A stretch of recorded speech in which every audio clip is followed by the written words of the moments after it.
Welcome to Pink Office Power. Each week we dive into industry insider topics so that you can walk into any conversation with confidence because knowledge is power. It's your power. And yes, we can love our pink, make it our power color, and still command the room. No black suits required. This is our smart, tough, pink powered energy, and it never gets toned down. This week, we are going to dive into project management. And I am Diana Barnes. I've been in project management off and on for about 20 years. And I'm currently a project coordinator with the state of Michigan working on IT projects. So let's start off talking about the definition of project management and exactly why does it matter? What's the purpose of it, right? So let's talk about Project Management Institute. So, according to PMI, Project Management Institute, project management is the use of specific knowledge, skills, and tools and techniques to deliver something of value. It's how we take an idea, we organize it, plan it, and guide it all the way to completion in a structured, intentional way. So project management matters because it brings you clarity, direction, and accountability to any type of work, any type of project, any type of work. It improves the communication, it reduces the confusion, and it prevents duplicated effort and gives you a framework to manage risks, adapt to changes, and keep projects moving even when things get complicated. So there's all about documentation. That's a great one, right? Communication. And then again, managing those risks. And that comes along with your documentation and communication. All right. So a successful project is going to be what? Making sure you're within scope. You're getting those deliverables sent out, things like that, and you have a happy staff, right? You want happy resources, happy people. So let's go ahead and dive in here, and then we'll learn a little bit of terminology. We're going to learn just enough so when you do walk into that room, you're going to understand kind of what's being said, at least enough to be able to interject into the conversation. So let's start off talking about the phases of project management. So there are 5 phases. There's initiation, planning, execution, monitoring and controlling, and the closing. During initiation, you're going to define the purpose and the scope. You're going to be writing that proposal. You're going to be developing a team charter. The team charter, many people refer to as the Bible of the project. You're going to have your scope in there. You're going to have all your stakeholders listed out. You're going to go back to it if you have to, and you're going to keep that up to date because you want that to be your Bible, right? It's going to have listed out how are you going to communicate with each other. It's going to be your guideline for communication. It's going to be also kind of like your boundaries, your boundaries of responsibilities, right? Also, then you have planning that follows right after initiation. Planning has your tasks and timelines and responsibilities. You're going to plan that out during this second stage, second phase. Tasks, timelines, and responsibilities. So you have resources. You're going to plan those resources out. Resources are your people. Resources are your devices you're using, your computers, your servers, your hammers and nails, your vehicles driving to job sites, the gas, the business insurances and workers' comp, right? Those are all things that you have to plan for in use. Timelines are a big one also during this time because you want to make sure you're hitting your timelines, right? Your deliverables, if you have intermittent deliverables, your final deliverables, you have to hit those timelines. That's a successful project. So there's that. The third one is execution. During the execution stage, that's a big one because that's where a project manager is really going to shine.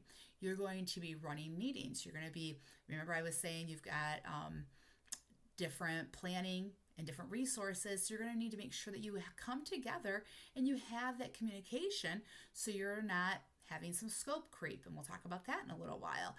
So you want to coordinate with your team. You want to see where they're at. You want to check on all those details. But you also are going to be working a lot within your project tools, your project management tools, and we'll talk about those as well. So that's really your moment to shine. Monitoring and controlling. That is going to be where you're going to track your progress, adjust plans if you need to, managing risks. So monitoring and controlling. So again, kind of along with that execution phase where you're actually doing the work and the team's doing the work and you're coordinating with the team, you are going to also be monitoring and controlling where you're going to track progress, adjusting as needed to make sure you're hitting those guidelines or those time frames, right? Those timelines. And you're going to manage those risks. So you're managing risks because if there is a risk on the project, you're going to then have to watch to make sure there's not an issue. If there's an issue, then you're going to have problems coming up further, right? So you're managing those risks, managing those issues, coming up with plans of action. That's all part of your monitoring and controlling. And then your final stage is closing. That's confirming the completion. What's done is done. Are you sure? Final deliverable, final notes, everything's filed away, put away, and then you have your documented lessons learned. You always want to learn, document it, and then you want to be able to carry that forward into your next project. So those are your 5 stages and 5 phases of project management. Next up, we're going to move into project management methodologies.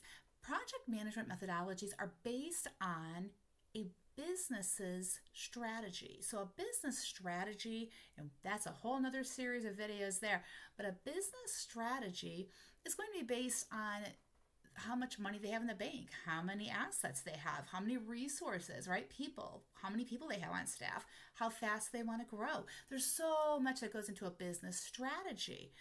But along with that, they have their projects rolling. How fast do they want their projects to go through? How much money do they need to make this year? How many projects do they want to complete this year? So again, with their strategy, we have to determine what kind of methodology we're going to use. So methodologies, and sometimes referred to are different methodologies and are referred to as frameworks, right? And so as we're going through, you'll understand. So one of the first ones, and that's probably one of the more popular ones you've heard of, a little more common language, is waterfall. And waterfall is a methodology that's like linear, right? So it's very structured, very predictable. It's first we do this, then we're going to do this, then this, and so on, right? So until we get to the very end, and then it's done. So it's very structured, very predictable. So then, let's see, then we have what we would call Kanban. And Kanban is Japanese for board. So board in Japanese means as Kanban. If you think of sticky notes, so you think of sticky notes all over a board, right? And then you think you've got, okay, this is our to-do column, this is our done column, this is our working on and in progress column. That would be a Kanban board with your sticky notes. So it's a visual workflow. It's a continuous workflow. You're moving those sticky notes around, right? Where are we today? What are we working on? That's your Kanban board. So, a framework, we got lean. So lean eliminates waste. It maximizes the value. I think everybody's kind of heard of lean. We're going lean. Very hot topic, probably back a few years ago. You don't really hear people talking about it now because it's become just kind of what we do. We want to go lean. We want to eliminate that waste. So lean management, that's kind of framework that can go along with Kanban and waterfall. So then we also have another one, critical path method, that focuses on sequencing dependencies. You have to do this before you can do this, but there might be steps in between. So there's a whole different way to determine critical path method as well. So let's talk about Scrum. Scrum is a framework, and it's with sprints and ceremonies. So a sprint can be 2 weeks, it can be a month, but it's definitely structured with ceremonies. So your ceremony would be like a morning stand-up. You have what they call a backlog grooming, and your backlog is everything you still have yet to do. Those maybe mini projects or things like that equal the big project. So that's your backlog. And so your sprints take up all that, and what do you want to complete for these 2 weeks? And then these 2 weeks or this month, and then each time frame, each set of time is a sprint. And so that is a scrum. And then those meetings that you have, those ceremonies, are led by a scrum master. And a scrum master, that's a certification. Just a side note, it's a rather inexpensive certification, and it pays rather well as far as a job goes, and at least in today's job market. So something to think about there. But it is so that scrum master, their job is to lead those meetings. Their job is to keep the team moving forward, and they lead it. It's not that for them to make any decisions. They just help push the team to work together, push the team to make decisions, and remove any impediments. So if there's something blocking that team from completing those deliverables and completing the work, it's their job to remove those impediments. So along with all these different methodologies, there is one methodology, and it's actually more of a framework, so to speak. It's hybrid. And a hybrid methodologies and frameworks basically is a blend of multiple. And so if we look at one specific structure, it's called agile, an agile framework and an agile environment. Agile means flexible, it means adaptive. And the big thing with agile is documentation, right? So you want to document. So we can have a waterfall methodology and be running our project. First we're going to do this, now we're going to do this. But then what happens if, hey, we're making a new product within a machine shop. That machine broke. So our plan was to hit machine A, hit machine B, hit machine C, but C broke. C went down. So now we have to go over to machine X. So we can do that because we're running in an agile environment. We're just going to document that we went to a different machine. Easy enough, right? Or we are going to document that we had to change the process. Maybe we had to go back a little bit or go forward and do something else different first and then come back to that machine. So we're just going to document all of that because we're in an agile environment. We can do that, right? So that goes along with Kanban. Same thing with Kanban. You can do that with Kanban. So there's other project management methodologies, but those are the ones you're going to hear of the most. There's going to be your waterfall, your Scrum, your Kanban, critical path method. You're going to hear of those the most, and then you're going to hear Agile. You'll hear that a lot. And people will say hybrid environment. So let's see. So when you are working, and we're almost out of time here, so I want to hurry up, but when you are working on a project, you want to make sure you have the right platform, the right tools at your fingertips, right, to help you manage all this information. So we'll go ahead, and I'm going to go ahead and discuss here real quick. There's tools like Asana and Trello and Smartsheets, and those are great if you're working with like Google Workplace, even Apple, or even if you just in general you're working with Microsoft, they're great too. They're great to work with those platforms, those ecosystems. So one of the big things when you're choosing the right tool is you want to choose a tool that's going to think how your brain thinks, right? So if you think more in like a sticky notes, right? I want to be able to move things around to where they're at right now and categorize them or what have you, then you're going to want something that has a very easy to work with Kanban board and Kanban flow. But if you think of something more like a spreadsheet, like I'm a spreadsheet person, I want to see everything lined out. I want to see everything. I see the times going across. That's called a Gantt chart. So I want to work with a platform that gives me a nice, easy to work with Gantt chart. And so that's GANTT. So I want to work with a Gantt chart that works very well and fluid. And so therefore I can say, I can go in and I can say, Adam worked 3 hours and he had 30. So, so now he's got 27, 28, whatever he's got left over, it's going to deduct the time he has worked. that's what's remaining. And it's going to balance out his time until the end date of that deliverable or that project that he's working on. So that's the fun thing with your Gantt charts. And a lot of your products will do that. One big product that I want to make sure I bring up is Microsoft Project. So Microsoft Project, there's a desktop version and there used to be an online version. The online version is now part of Microsoft Planner, and that is amazing. I'll tell you that. So Microsoft Planner, which is again, Microsoft Project is part of that. It is a Kanban board, but you can view it as a Gantt chart. And it has, with the Kanban board, it's just so great because you'll have your columns, your rows, your streams, but they actually refer to them as buckets.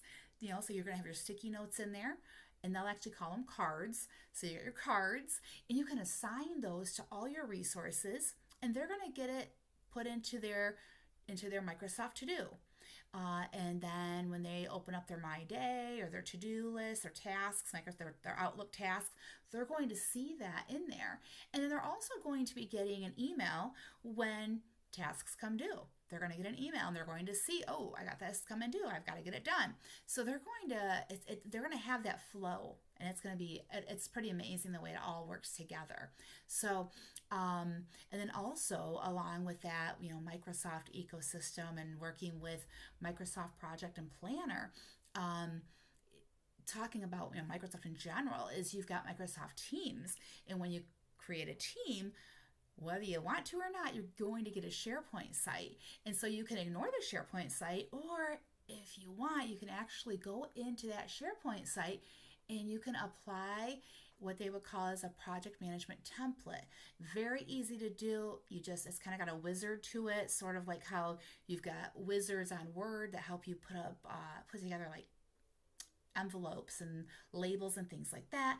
You just apply the wizard, and it'll say, what template do you want to use? You just say you want to use a project management template, and it'll ask you, if you want to include certain things. You say yes, no, and then when you apply it, you can have countdowns on your SharePoint site. You can have countdown clocks. You can include, document libraries. You can put that charter in there. You can put your proposal in there. You can list out the scope. You can list out everybody's tasks for the week. You can put the copy of your Gantt chart in there, and they can see all of that. You can even manage and maintain a list of risks in there. There's a way to do that as well through Microsoft and SharePoint lists. So that's a great tool. And again, it just kind of fills another possible communication gap. It fills that. So it's great. It's a great tool. So let's look at talking about communication gaps. So that is really a challenge of project management is communication gaps, resource constraints, scope creep. So, resource constraints would be, you join a company and you think you have Adam for 30 hours this week, but then when you join the company, you realize everybody has a shared resource list, a resource database, because when you join a company, typically you're all using the same project management software, which is great. And then you realize, oh, I don't have Adam for 30 hours because he's also on all everybody else's projects. Or maybe you have Adam on 3 projects, so he doesn't have 30 hours for one project. He has multiple projects you have to spread his time across, right? So that's a resource constraint, is you don't have as much time as you thought you did. So now where you thought you could get a project done in, 1 or 2 weeks, it's now going to take, 2 to 4 or 2 to 6. So that would be a resource constraint. And then your communication gaps, as we said, that's a very obvious, right? Somebody thought that they had all the meeting notices, but they didn't have the meeting notices, and now they don't know that the scope changed and things like that. And then you have scope creep. Imagine a wedding. You're planning your wedding, and you think you have all your guest list figured out, and then suddenly you start getting +1 notifications, and I go, oh, so-and-so's has a +1, and another person has a +1, and another person has a +1. That's your scope creep, right? So it starts adding up, and now we're adding on more people. So in project management world, we're adding on more hours, and we're adding on more hours, and and things are taking longer, and maybe the customer's calling and they're adding new requirements. And so that's your scope creep. So, all that set aside though, there's so many benefits because there can be improved communication about a project when you have project management and you're actually using those methodologies. You're going to have improved communication. You'll have efficiencies and accountability. You have that charter for a reason, for accountability, right? You're going to have efficiency because you're going to have your time balanced out. You're going to know who's working on what tasks. You're going to know all of that. It's going to be balanced out and planned, and those tools help you do that. And there's going to be clarity and organization. You'll have the scope. Everybody's going to agree on it. So that's a definite wonderful benefit of project management. So, no matter which methodology you choose, no matter what platform you use, the real power of project management does come from knowing how you work best. Do you work best with seeing things written out and moving them around a board? Or do you work best in spreadsheets using a Gantt chart? And what is your communication tool? Do you just want to keep sending out emails, or do you want to have a SharePoint site where you can have everything posted up and just have a rolling feed? Choosing the right tool that supports your success, that is going to be a big prop to a great project manager to have. You're going to know that you have a successful project and project manager and team when you have the right tools. So, remember, knowledge and confidence will get you further than the pink will hold you back. So embrace your pink. Embrace your pink office power. Embrace your pop. And thank you. We'll see you back here next time.